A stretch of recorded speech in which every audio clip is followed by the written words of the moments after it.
Students, इस video में मैं स्टूडेंट्स के मिस्टेक्स बताऊंगी जो वो अपने आंसर स्क्रिप्ट में किए हैं। और ऐसी गलती आप लोग ना करो तो बेहतर होगा आप लोगों के लिए। ठीक है, आपके लिए आंसर्स में और रिफाइनमेंट आएगा। तो पहला जो टेस्ट पेपर है ये विशांत का है और बहुत होनहार बच्चा है और फाइनली इसका क्लियर भी हो गया है। अब अभी इंटरव्यू बाकी है, तो उसका मेडिकल फिजिकल रिटन सब क्लियर है। इंटरव्यू हो सकता है कि इस बार 2023 का मई में हो, पता नहीं अभी। और ये मेरे टीम में भी रहा है, इसने आंसर्स भी लिखे हुए हैं, तो इस बार राइटिंग सेक्शन बैच में मैं ही आंसर लिख रही हूँ। मगर इसने बहुत काम किया है मेरे लिए। इसको 70 आए हैं, ठीक है। और ग्रामर इसका हमेशा से पुअर ही रहा हुआ है। और इसने ग्रामर का बैच भी लिया, मगर इसने ग्रामर का बैच अटेंड नहीं किया। ठीक है, एवरेज देखिए, सब कुछ एकदम एवरेज एवरेज आया नहीं, बहुत ज्यादा ज्यादा आया है नहीं, वैसे में सिर्फ 4 आए हैं इसको। मगर फिर भी उसको 70 आ गए। तो आप लोग थोड़ी सी कोशिश करोगे तो आप लोग अच्छा आ जाएगा। अब देखिए, अब मैंने आप लोगों को जितना भी एस्से के बारे में बताया है वो सारी चीजें आप लोगों को यहाँ पर दिखेगी। अब है Himalayan disaster need for proactive solution. ये क्वेश्चन आप लोगों को जो पीडीएफ मिला है स्टूडेंट, उसमें ये क्वेश्चन है। और ये क्वेश्चन बहुत बहुत इंपॉर्टेंट है, ठीक है। उत्तराखंड में जो हुआ था, फाइन, उससे कनेक्टेड ही ये क्वेश्चन है। तो उत्तराखंड से डायरेक्ट क्वेश्चन आपका नहीं पूछा जाएगा, जहाँ पे माइंड वर्कर्स फंस गए थे, नहीं पूछा जाएगा। डायरेक्टली इनडायरेक्टली हो सकता है, हिमालयन डिजास्टर पे पूछा जाए, कैसे भी पूछा जा सकता है, ठीक है। तो क्वेश्चन है Himalayan disaster need for proactive solution. अब मुझे जल्दी से फटाफट इस क्वेश्चन को बताओ कि इस क्वेश्चन में स्पेसिफिक कंपोनेंट कौन सा है और जनरल कंपोनेंट कौन सा है। ठीक है, तो जैसे आपको क्वेश्चन दिखेगा ना, मैं आप लोगों से पूछूंगी। तो प्रणव, आप बताएंगे इसमें स्पेसिफिक कंपोनेंट कौन सा है, जनरल कंपोनेंट कौन सा है।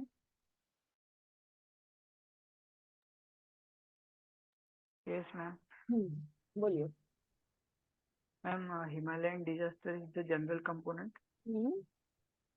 and proactive solution is the specific component. Very very nice, ठीक है। तो इसका मतलब है इसको प्रोएक्टिव सोल्यूशन के बारे में ज्यादा बात करनी चाहिए।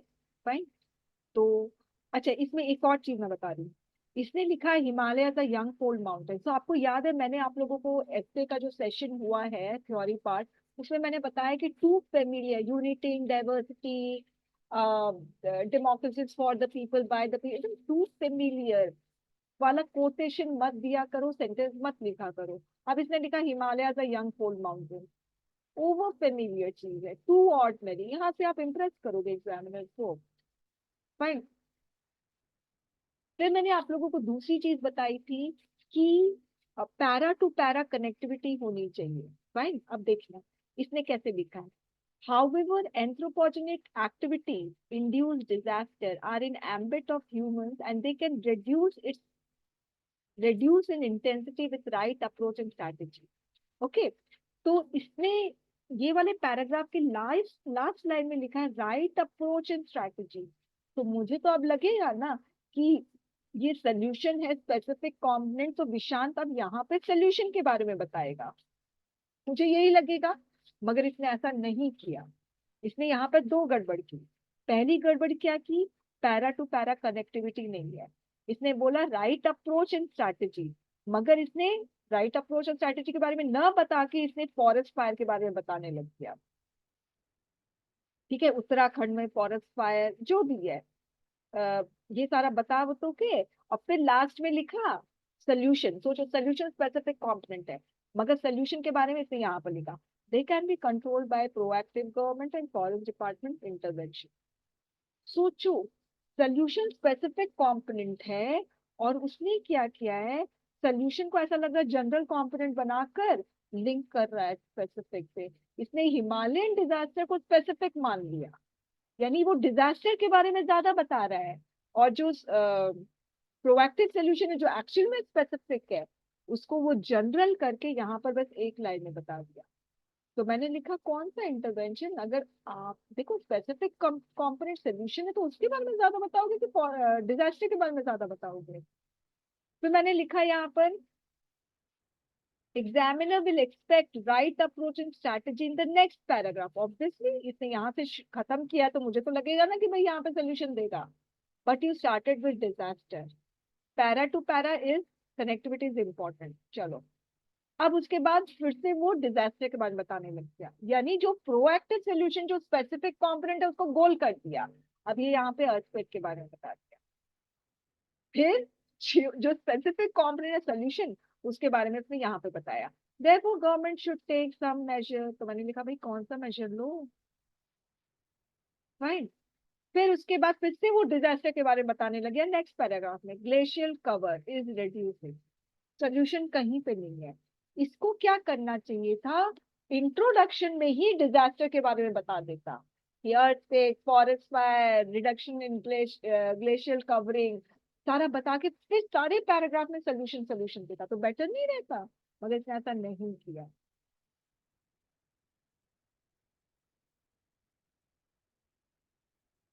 ठीक है. फिर ये यही सब बताया, यही सब बताया. फिर अब वो सोल्यूशन के बारे में अब यहाँ पे बता रहा है. Awareness campaign, promotion of alternative activities, shifting cultivation, direct conflict environment, reduce the forest fire, moreover strict adherence to environment impact assessment. यानी solution के बारे में कहीं पे नहीं है. Why didn't you mention in the para where talked about forest fire? Forest fire यहाँ पर भी बता रहा है, उधर पे भी बता रहा है भाई. सेकेंड पैराग्राफ में भी फॉरेस्ट फायर है. फिर उसने जो लिखा है एम्बिगुअस था. ठीक है. तो उसने थोड़ा बहुत डिजास्टर के बारे में बताया, हल्का फुल्का यहाँ पे थोड़ा बहुत सोल्यूशन के बारे में बताया. तो मैंने 2 दे दिया. ठीक है. ऐसे कुछ नहीं था ये वाले ऐसे में, कुछ भी नहीं था. फिर मैंने लिखा यहाँ पर इस ऐसे के बारे में. दिस ऐसे question demand solution but your content has a passing and वेग रेफरेंस टू सोल्यूशन. तो खत्म हो गया, इसको मार्क्स नहीं मिले. ठीक है. ये शायद इसका अच्छा था. ठीक है. ठीक है. क्वेश्चन था student. India pursue to become a regional power a distant reach. यानी इंडिया का जो है महत्वाकांक्षा एक रीजनल पावर का. तो ऐसा लगता है कि ये सिर्फ सपना ही रहेगा, ये रियलिटी नहीं बनेगा. ओके. तो बेसिकली आपको इसमें रियल डिस्टेंट ड्रीम के बारे में बताना है. फाइन. तो इसमें अच्छे से मतलब मैंने गुड लिखा है, इसका मतलब सही है. गुड लिखा है इसका मतलब. देखो देखो देखो, good good good, very nice. अरे वाह क्या बात है. यहाँ पे थोड़ा प्रॉब्लम किया. फिर इसको तब भी इसको 5 ही मिले हैं क्योंकि मैंने लिखा you started well but last 2 para not impressive, और इसमें चाइना मिसिंग है. मतलब सोचो अगर मैं बोल रही इंडिया रीजनल पावर बनेगा तो और चाइना को ही, इसने चाइना के बारे में बात नहीं की तो आप कैसे बता सकते हो. तो कंटेंट में बहुत बड़ी प्रॉब्लम थी और ये लास्ट पैराग्राफ सही नहीं था. मुझे वापस से पढ़ना पड़ेगा इसमें क्या प्रॉब्लम है, मगर लास्ट पैराग्राफ सही नहीं है. अब देखिए, India foreign diplomacy is mostly derive from economic policy. More emphasis on capital investment while neglecting environmental concern has made people. अच्छा. अब यहाँ पर बात हो रही है क्या वो रीजनल पावर बनेगा कि नहीं. तो यहाँ पर आपको इन्वायरमेंट क्लाइमेट चेंज के बारे में कुछ नहीं बताने का था, मगर इसमें फिर भी बताया. और चाइना तो खैर है ही नहीं कहीं पर. अब involvement of youth in politics when you give quote. हाँ.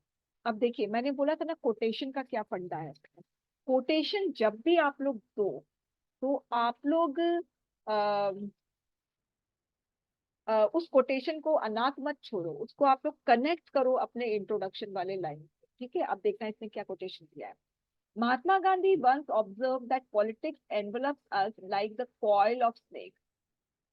Politics envelopes us like the coil of snake. अगर आप लोगों को इसका इंग्लिश नहीं समझ में आ रहा है तो कम से कम ये तो पता चल गया होगा कि नेगेटिव है, क्योंकि पॉलिटिक्स और स्नेक पता चल गया ये नेगेटिव सेंटेंस है. फाइन. फिर इसने लिखा there is no way out but to wrestle with it. मतलब कोई चारा नहीं है, बस उससे फाइट ही करना पड़ेगा. यानी स्नेक पॉलिटिक्स के जैसे है, उसको उससे फाइट ही करना पड़ेगा. फाइन. ये इसका कोटेशन. ठीक है. अब देखिए इसने क्या किया. Politics is the torch bearer of nation building. मैंने आप लोगों को बोला था ना, अपने आप को कॉन्ट्राडिक्ट मत करो, अपने आप को ही गलत मत ठहराओ. तो यहाँ पर इसने महात्मा गांधी का बोला कि पॉलिटिक्स है ना स्नेक के जैसे है, और यहाँ पर ये बोल रहा है politics is the torch bearer of nation building. मतलब कितना दरबदलू टाइप से, यहाँ पे बोला वो स्नेक के जैसे और यहाँ पर वो नेशन बिल्डिंग का टॉर्च बियरर हो गया। गलत हो गया ना, ये अपने आप को ही कॉन्ट्राडिक्ट कर दिया। फिर मैंने लिखा नो कनेक्शन। यहाँ पर पॉलिटिक्स के बारे में नेगेटिव बोल रहा है, अब देखना सारा पॉजिटिव बोलेगा। Politics is the torch of nation building. It has direct impact on economic prosperity, political stability, human development, environment conservation. Therefore, active participation in politics, especially for youth, is crucial to make country grow and develop. यानी politics के बारे में पहले तो snake बोल दिया, अब बोल रहा है कि इस पॉलिटिक्स स्नेक के जैसे है और यूथ को पॉलिटिक्स में पार्टिसिपेट करना चाहिए। इसने खुद को कॉन्ट्राडिक्ट किया। दूसरी चीज है, इसका जो कोटेशन है उसने अपने कोटेशन को इंट्रोडक्टरी लाइन से कनेक्ट ही नहीं किया, तो गलत हो गया ना ये चीज। तो मैंने लिखा when you give quote do not forget to connect with the introduction. अब मैंने लिखा but you believe in handling quote of politics. अच्छा, मैंने मैंने लिखा है कि यहाँ पर आप बोल रहे हैं कि यूथ पॉलिटिक्स में पार्टिसिपेट करे, और यहाँ पर आप बोल रहे हैं कि ना जो पॉलिटिक्स है वो स्नेक के जैसे, और फिर आप बोल रहे यूथ पॉलिटिक्स में पार्टिसिपेट करे। क्यों भाई, आप स्नेक से डसवाना चाहते हो क्या यूथ को? गलत हो गया ना, तो ये चीज मैं आप लोगों को बता रही हूँ। फिर इंडिया, ये सब तो अब मैं इतना पूरा तो मैं नहीं पढ़ूंगी। अब देखिए मैंने लिखा it is not a sentence. क्यों क्यों लिखा it is not a sentence, अब देखिए मैं पढ़ रही हूँ यहाँ से। फॉर इंस्टेंस, आप देखना कहीं पे भी वर्ब नहीं है। Change in labour laws by central government, comma, कोई वर्ब नहीं है, चेंज वर्ब नहीं है यहाँ पर। Increase in local reservation up to 75%, change verb इसलिए नहीं है क्योंकि वर्ब के बाद आपका ना इस तरह से वो नहीं आएगा, प्रपोजिशन नहीं आएगा। फिर increase in local reservation up to 75% in private sector, कोई वर्ब नहीं है। By Haryana government and announcement of wages stand up and startup project by government. एक तो इतना लंबा सेंटेंस सोचिए, बहुत लंबा सेंटेंस, और वो सेंटेंस ही नहीं है, उसमें कोई वर्ब ही नहीं है। कुछ समझ नहीं आ रहा, आप बताइए, ऐसे नहीं लिखना चाहिए। फिर उसके बाद ठीक है, फिर इसमें अब मैंने बोला ना कि आपका कनेक्ट होना चाहिए। अब इसमें लिखा है for instance the idea of anti corruption society can be achieved through laws like RTI act. ये यूथ से कैसे कनेक्टेड है, यूथ पॉलिटिक्स से? 6 आए में से good attempt but examples have incomplete sentences, that's why meaning not clear. तो 6 मिले, 6 बहुत अच्छा नहीं, एकदम एवरेज एवरेज है। कुछ इसमें कंटेंट अच्छा लिखा होगा, अब तो मुझे याद नहीं है। ओके, तो अब मैंने यहाँ पर लिखा है डू नॉट डेविएट। ये बहुत, अगर मैं लिखती हूँ डू नॉट डेविएट, इसका मतलब है आप स्पेसिफिक कंपोनेंट से डेविएट होते हो। अब क्वेश्चन पढ़ो, without without tribal societies environment protection is far fetched dream.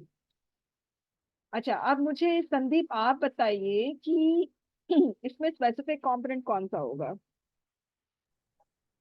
अच्छे से पढ़ लीजिए।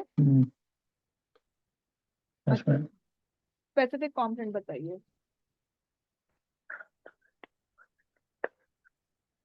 अच्छे से पढ़ मैम लीजिए। Environment protection. यानी आपको इन्वायरमेंट के बारे में बताना है बहुत अच्छे से संदीप, पूरा मेन विदाउट, बॉडी में इन्वायरमेंट के बारे में बताना है। Yes ma'am. अच्छा, okay.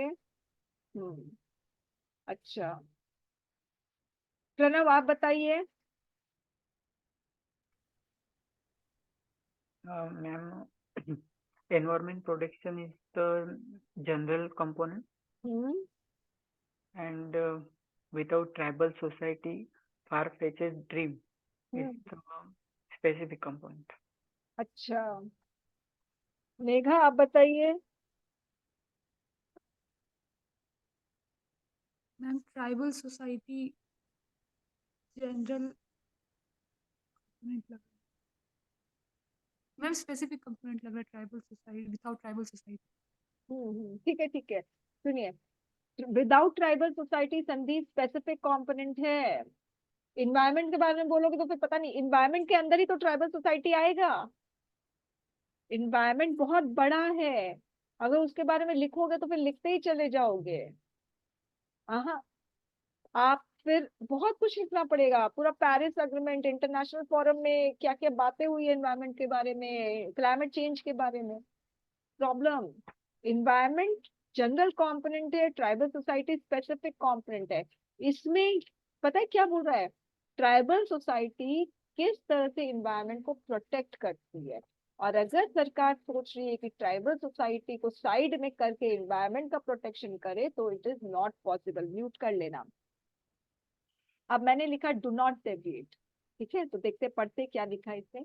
Modernized human being is more concerned about food safety and infrastructure development. They introduce various देखो राइटिंग। अब वो मैंने बोला ना, सोचिए क्या लिखा है, बता सकते हैं कोई? जीएम क्रॉप्स लिखा है, ठीक है। जीएम मतलब जेनेटिकली मॉडिफाइड, हाँ। तो एक बार को तो समझ ही नहीं आ रहा था क्या लिखा है। Anyways, and increase use of fertiliser and pesticide. मतलब आप ये सोचिए, क्वेश्चन है ट्राइबल सोसाइटी के बारे में और ये बोल रहा है मॉडर्नाइज्ड ह्यूमन बीइंग। तो डेविएशन है या नहीं है? है डेविएशन। तो आप लोगों को बचना है इस चीज से। कुछ चीजें हैं इसमें भी इसको मार्क्स नहीं मिलेंगे। देखिए इसने ना ऐसे, ऐसा नहीं है बहुत अच्छा लिखा है, मगर इस बच्चे का क्लियर हुआ है एग्जाम रिटर्न। तो आप लोगों, और बाद में ये बहुत अच्छा ऐसे लिखने लग गया था विशाल। और उसको, विशांत की सबसे अच्छी खास बात ये थी कि उसको पता चल जाता है कि ये ऐसे उसने खराब लिखा है, उसको बहुत अच्छे से पता चल जाता है। तो जब मैं उसको फोन में फीडबैक देती हूँ तो वो बोलता है कि हाँ मैम पता चल रहा है। एनीवेज, ये भी एक स्टूडेंट का है, तो ऊपर फोन नंबर लिखा हुआ है, इसीलिए मैं नहीं जा रही हूँ। अब ये जो स्टूडेंट है, तो मैं थोड़ा सा बड़ा करना है, मगर मुझे पता नहीं कहाँ से बड़ा करूँ। एनीवेज, देखो कैसे फोटो खींचते हैं, इतना अंधेरा अंधेरा, और फिर मुझसे एक्सपेक्ट करते हैं कि मैं इसको चेक करूँ। ये जो स्टूडेंट है, मैंने बोला ना, इसे सेंटेंस बनाया है विदाउट वर्ब। मैं वर्ब को लगा रही हूँ, इज, हैज बिन। अब देखो इसने कैसे लैंग्वेज यूज की, लेट्स सी। अगर लेट्स सी लिख रहे हो तो इसका मतलब कि एग्जामिनर भी देखेगा, हम भी देखेंगे। नहीं भाई, एग्जामिनर को मत इन्वॉल्व करो। एग्जामिनर बाहर में है और वो देख रहा है सिर्फ, आप उसको इन्वॉल्व नहीं कर सकते हो। ठीक है, बहुत कुछ इसमें मैंने लिखा हुआ है, मगर इसमें सबसे बड़ी प्रॉब्लम आप देख रहे हो, वॉज। इसने वर्ब ही नहीं लगाया है। फिर देखिए कितना बड़ा पैराग्राफ इसने लिखा है, देखिए ये पैराग्राफ चलता जा रहा है, चलता जा रहा है, तो खत्म ही नहीं हो रहा है ये पैराग्राफ। यहाँ तक है, सोचिए ऑलमोस्ट 1 पेज का पैराग्राफ, यहाँ से शुरू, यहाँ। मतलब इसने तो ठान ही लिया है कि मुझे तो एग्जामिनर को सांस लेने देने का मौका ही नहीं देना है। फिर मैंने यहाँ पर लिखा भाई पैरा चेंज कर दो, ठीक है। तो आपके पास इतना कॉमन सेंस होना चाहिए कहाँ पे पैरा चेंज करना है, कहाँ पे नहीं। Content good and rich, lots of grammatical mistake, direct hit on question is missing. Direct hit missing है, इसके लिए हमें पूरा पढ़ना पड़ेगा। देखिए मैंने क्वेश्चन दिया था, Himalayan disaster needs proactive solution. इसने ऐसे क्वेश्चन ही चेंज कर दिया, reducing disaster risk into Himalayan. तो सोचो इस बच्चे ने क्वेश्चन ही चेंज कर दिया। इमेजिन, ऐसे थोड़ी करते हैं भाई, हमें आपका क्वेश्चन नहीं समझ में आया हम अपना क्वेश्चन देंगे, ऐसे नहीं करते हैं। अब देखिए ये इसने एक वर्ड लिखा है, बताइए ये वर्ड समझ में आ रहा है आप लोगों को? वो तो मैं लिखूंगी यार, नहीं समझ में आएगा मैं लिखूंगी व्हाट इज दिस। देखो कि, कितना बड़ा पैराग्राफ है, मैंने यहाँ पे लिखा चेंज द पैराग्राफ। तो कुछ चीजें देखिए स्टूडेंट, आप लोग है ना छोटी छोटी चीजों पे अभी ध्यान दीजिए, बहुत बड़ी चीजों पे ध्यान नहीं देना है, और बहुत कुछ एक्सपेक्ट भी नहीं करना है अपने ऐसे से कि मैं ये लिखूं वो लिखूं, है ना। यहाँ पर भी देखो चेंज द पैराग्राफ, अभी बस कोशिश करो लिखने का, ठीक है। कंटेंट होना चाहिए अभी इम्पोर्टेंट है, बाकी सारा सुधार दूंगी, मगर कंटेंट नहीं होगा तो फिर प्रॉब्लम है। म्यूट करना, किसी का म्यूट नहीं है। Your content is a slight tilt towards positive. Anyways, ठीक है, इसके में तो ना वह भी नहीं है, पूरा डेविएशन है इसका। ठीक है, अब हम दूसरा ले रहे हैं। ये वाला नजर आ रहा है आप लोगों को स्क्रीन में? 35 दिख रहा है ना? Yes, ma'am. ठीक है। You have immense potential. देखिए मेरा कितनी राइटिंग कितनी बड़ी बड़ी है, राक्षस के जैसे, है ना? मगर मुझे क्या करना है, आप लोगों को जानना है। You have immense potential to secure 70 plus, work on your mistake. देखिए इसको 35 आए हैं, फिर भी मैं कह रही हूँ कि इसके पास बहुत पोटेंशियल है 70 से ऊपर लेने। तो वैसे ही अगर आपको कम आते हैं ना स्टूडेंट्स, तो आपको एकदम डिसअपॉइंट नहीं होना है। जिसको स्टूडेंट्स 80 आ रहे हैं ना, 90 आ रहे हैं ना, मेरे पास उसको कुछ होता ही नहीं है कहने के लिए, कुछ भी नहीं होता है कहने के लिए। मैंने कहा चलो ठीक आ रहा है। मगर जिसको 30 आ रहे हैं, 35 आ रहे हैं, 20 आ रहे हैं, मेरे पास बहुत कुछ होता है उन लोगों को बताने के लिए। उनके पास एम्पल स्कोप रहता है इम्प्रूवमेंट के लिए। ठीक है, work on your mistake. If you want you can have telephonic feedback. मुझे ध्यान आ गई कौन सा बच्चा है। इसका जेंडर, जेंडर वाला प्रॉब्लम था। इसने जेंडर जो है ना, इसने जेंडर अपना रिवील कर दिया था कि मैं मेल हूँ, ये फीमेल है। ठीक है, वो मैं दिखाती हूँ। दीज वुमेन, ये रहा। Is there an existential crisis in modern society for men? और ये खुद एक लड़का है। ठीक है, आप देखिए इसमें क्या लिखा है। We give free rights to women which is declared by Delhi government. We give यानी वो मेल है और उसने विमेन को फ्री राइट्स दिया है। पता चल गया ना ये मेल है। मैंने लिखा हाँ हाँ हाँ, आपका जेंडर पता चल गया। ठीक है, तो ये काम नहीं करना है आप लोगों को। ठीक है, यहाँ पर तो यही है। इसको मैं बता रही हूँ। अब नेक्स्ट देखते हैं।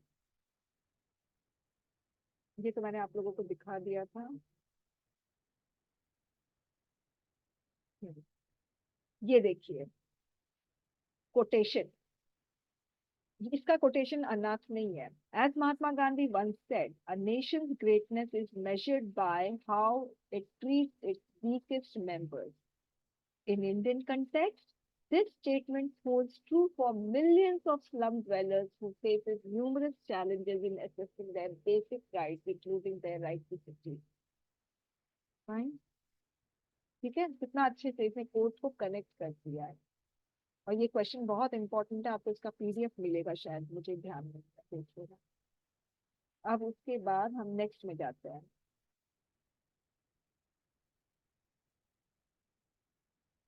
हम्म, अब देखिए ये कौन सा वर्ड है, ये वाला किस तरह से लिखा है। ये ए नहीं है यहाँ, क्योंकि स्पीशीज है ना प्लूरल, तो ये ए नहीं है, ये क्या है? मैं यही चीज आप लोगों को बोल रही हूँ कि आपके लेटर्स ही नहीं समझ में आएंगे, इसलिए प्लीज अपनी राइटिंग पे ध्यान दोगे। अब देखो इसने ऑयल लिखा है, मैंने लिखा डजंट लुक लाइक ऑयल। अब देखिए इसने रिपीट किया है, लिखा है सेव थाउजेंड्स ऑफ लाइफ, इसमें भी लिखा है सेव लाइफ। बार बार रिपीट क्यों कर रहे हो? You are coming to the specific component. अभी तक उसका स्पेसिफिक कॉम्पोनेंट नहीं आया है। क्वेश्चन क्या है? India preparedness to handle catastrophic event. तो यानी इंडिया का क्या, जब इंडिया ने क्या क्या प्रिपेयर किया है कैटास्ट्रोफिक इवेंट्स को हैंडल करने के लिए, जो भी आपदाएं आती है नेचुरल मैन मेड, तो उसके लिए इंडिया का कितना प्रिपेयर्डनेस है। तो अभी तक ये स्पेसिफिक कंपोनेंट में आ ही नहीं रहा है। अभी तक तो सिर्फ ये आपदा के बारे में बता रहा है, वोल्केनो, सुनामी, अभी तक नहीं आया है स्पेसिफिक कंपोनेंट में। You are coming to the specific component. हाँ, अब यहाँ पे ये है specific component. 1 page you have wasted on general component. पूरा इसने ये 1 पेज है पूरा वेस्ट किया है जनरल कंपोनेंट में। मैंने साफ साफ लिखा है 1 page you have wasted on general component. ये यहाँ पे स्पेसिफिक कंपोनेंट आया है। सोचिए, इसीलिए कहती हूँ जनरल कंपोनेंट के बारे में इंट्रोडक्शन में बता दो कि काम खत्म करके सीधे सेकंड पैराग्राफ में स्पेसिफिक कंपोनेंट में आ जाओ। अब एग्जामिनर है, वो ढूंढेगा, अरे भाई ऐसे कहाँ लिखा है इसने, अभी तक ऐसे आया क्यों नहीं, ऐसे यहाँ स्टार्ट हो रहा है और फिर खत्म भी हो रहा है। Why have you changed the para? देखिए इसने पैरा चेंज किया, एक पैरा में एक ही line. what goal is this essay, what goal is this the essay question, achieve its goal। तो मैंने लिखा है कि what goal, कौन सा गोल पता ही नहीं चल रहा है, पूरा डेविएशन नहीं है। एनीवेज, ठीक है, ये हो गया। अब हम आते हैं इसमें, ये ऐसे पूरा का पूरा डिसऑर्गेनाइज्ड है। अब देखिए, मैंने आप लोगों को क्या कहा है कि कभी भी ऐसे क्वेश्चन को पूरा का पूरा ओपन मत करिए, कभी भी मत ओपन करिए, पूरा का पूरा एक्सपोज मत करा करिए। अपने इंट्रोडक्शन के फर्स्ट लाइन में इसने क्या किया, क्वेश्चन है डीपॉलिटिसाइजेशन ऑफ पुलिस फोर्सेस। ये मेरा ऐसे क्वेश्चन नहीं है, ठीक है, मैंने तो, हाँ ये मेरा ही ऐसे क्वेश्चन नहीं। हाँ, तो इसने क्या किया, डीपॉलिटाइजेशन ये एक कीवर्ड, पुलिस फोर्सेस ये एक कीवर्ड, दोनों को फर्स्ट लाइन में लेकर आ गया। तो इसने क्या किया, ऐसे क्वेश्चन को अपने फर्स्ट लाइन में पूरा का पूरा एक्सपोज कर दिया, जो कि गलत है student। कभी नहीं करना चाहिए। ऐसा लग रहा है कि कोई जीएस का क्वेश्चन है उसका आंसर लिख रहा है। डू नॉट हिट द ऐसे क्वेश्चन इन इंट्रोडक्शन। और कुछ, अब देखिए कोई कनेक्शन नहीं है, देखना, depoliticization is has become the necessity for police forces since long। These are There are a lot of incidents which reveal the declining condition of the police forces. In major landmark Prakash Singh judgment, Supreme Court had directed to bring police reform। अब देखिए इसने लिखा है, कोई connection नहीं है, क्यों, क्योंकि यहाँ पर लिखा है declining condition of police forces. तो एग्जामिनर एक्सपेक्ट नहीं करेगा कि कौन कौन सा डिक्लाइनिंग कंडीशन है, कौन कौन सी प्रॉब्लम्स है पुलिस फोर्सेस में, मगर इसने कुछ नहीं लिखा। ये सीधे आ गया सुप्रीम कोर्ट के जजमेंट में, सीधे बोल दिया रिफॉर्म्स के बारे में। अरे भाई, पहले प्रॉब्लम बताओगे तब तो बताओगे ना रिफॉर्म, बिना प्रॉब्लम बताए आप रिफॉर्म के बारे में बता रहे हो। इसको क्या करना चाहिए था, इसको सिर्फ पहले डीपॉलिटिसाइजेशन ऑफ पुलिस फोर्सेस है, चलिए आप लोग बताइए कि इसका इंट्रोडक्शन इसको कैसे स्टार्ट करना चाहिए था। चलिए हाथ उठाइए, कौन बताना चाहता है, जो भी बताना चाहता है हाथ उठाइए। कैसे स्टार्ट कर सकते हो, नॉर्मल ऐसे हिंदी में बताओ, मुझे इंग्लिश नहीं चाहिए, ऐसे ही हिंदी में बताओ, ऐसे वेग सा बताओ, कोई एकदम सटीक सा नहीं बताने की जरूरत है। चलिए कोई तो बताइए ना, ऐसे कैसे काम चलेगा भाई, कैसे शुरू कर सकते थे। चलिए गणेश आप बताइए, कैसे शुरू करेंगे आप।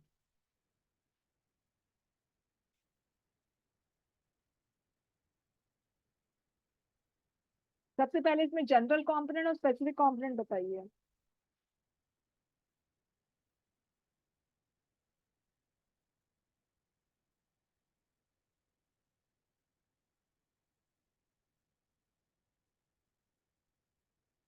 कोई आंसर नहीं, और कौन बताना चाहेगा भाई। चलिए मैं करती हूँ इसको।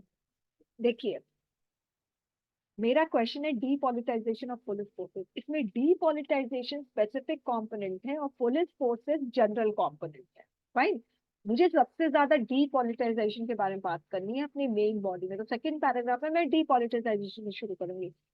फाइन, तो फिर मैं किससे शुरू कर सकती हूँ, जनरल कंपोनेंट पुलिस फोर्सेस है, तो मैं किससे शुरू करूँ, मैं पुलिस फोर्सेस से शुरू कर सकती हूँ, या तो फिर मैं क्या करूंगी, मैं सीधे पॉलिटिसाइजेशन ऑफ पुलिस फोर्सेस से शुरू करूंगी।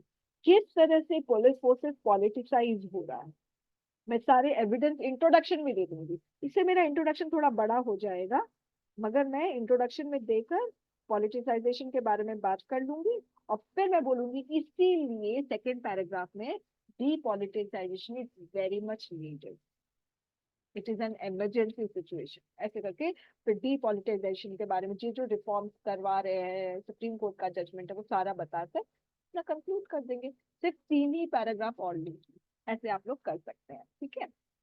तो यही प्रॉब्लम है। नेक्स्ट हम लेते हैं नेक्स्ट स्टूडेंट का, इसमें भी कोई वर्ब नहीं है। देखिए मैं इसमें वर्ब लगा रही हूँ, देखिए यहाँ पर वर्ब लगाया, फाइन, यहाँ पे वर्ब लगा रही हूँ, बार बार वर्ब ही लगा रही हूँ क्योंकि इसमें वर्ब ही नहीं डाला है, देखिए बिना वर्ब के एग्जाम्पल। एनीवेज, ठीक है स्टूडेंट्स, अब मुझे बताइए कि कोई क्वेश्चन है इससे कनेक्टेड। कोई भी क्वेश्चन? No, ma'am. अच्छा, अब स्टूडेंट्स देखिए, मैं आप लोगों को फर्स्ट ऐसे दूंगी अभी। चलो हम देख ही लेते हैं मैं आपको कौन सा फर्स्ट ऐसे देने वाली हूँ। एक बार हम बात कर लेते हैं जो मैं आपको फर्स्ट ऐसे दूंगी। मैं एक बार पॉज वीडियो स्टॉप